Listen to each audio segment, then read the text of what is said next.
In Apache Spark, if we want to write a plain SQL, just regular SQL, then we can't use the dataset or the DataFrame's actual API. What we need to do is to call DataSet.createOrReplaceView and then give it in brackets just a name like my table name.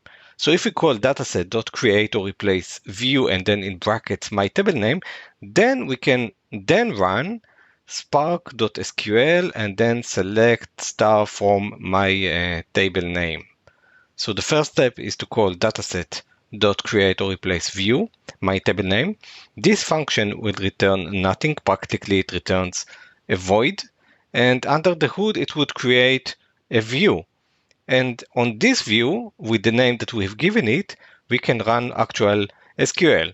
And we need to remember that everything is RDD, no matter if we use dataset, DataFrame, or views with the create replace view, everything under the hood is the RDD. Now a performance warning. While we are simply able to write SQL, then we can get crazy with this. We can do group by and sort and stuff because it's SQL, right? But we need to remember that because under the hood it's RDD, then we need to take care of performance because we can write SQL that does shuffle and we can write SQL that does not shuffle.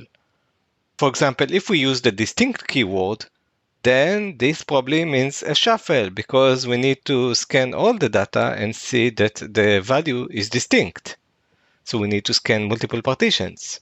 So while it's convenient to write SQL, SQLs tend to be longer.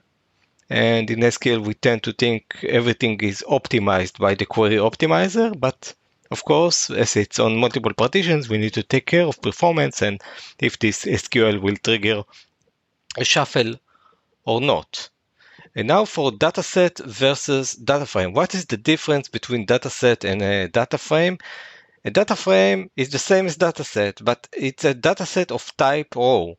So DataFrame is the same of dataset with a parametric type of row. DataFrame is considered old and maybe it would get removed. It's considered the previous version.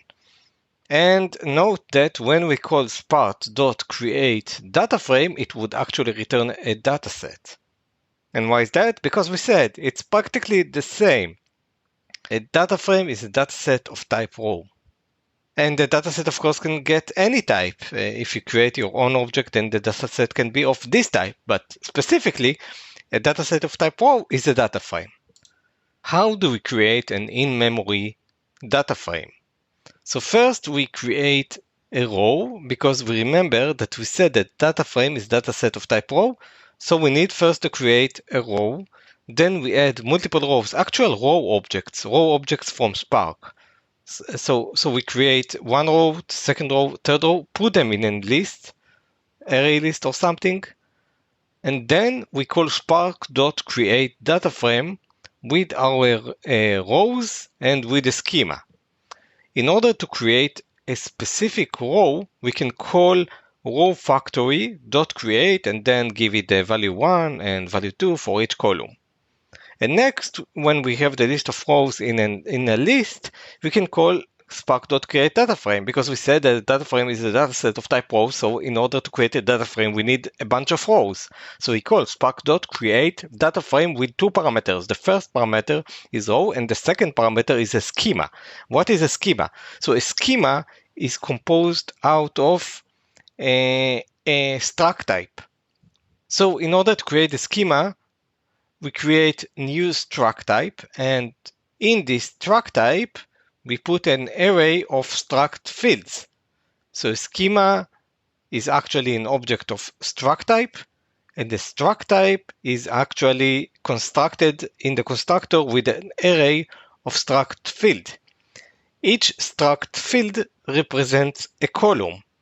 In order to create a struct field, we call new struct field with the parameters the column name that we want, data types.string type, for example, true or false, whether this field column can be null or not, and then some additional metadata, and we can call metadata.empty if we don't have metadata. So to repeat, to create an in-memory data frame, we create a new array list of rows. We add each rows to this array list. We create each row with row factory.create value 1 call 1, value 2 call 2. We call spark.createDataFrame with two parameters. The first is the rows, the second is the schema. The schema is a struct type. To create a schema, we do new struct type. We pass to it to the constructor an array of struct fields. Each struct field represents a column.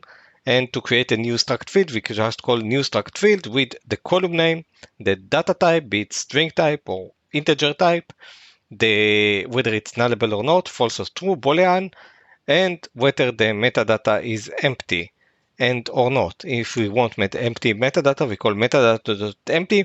And why is it good to create in-memory data frames? It's good for unit testing.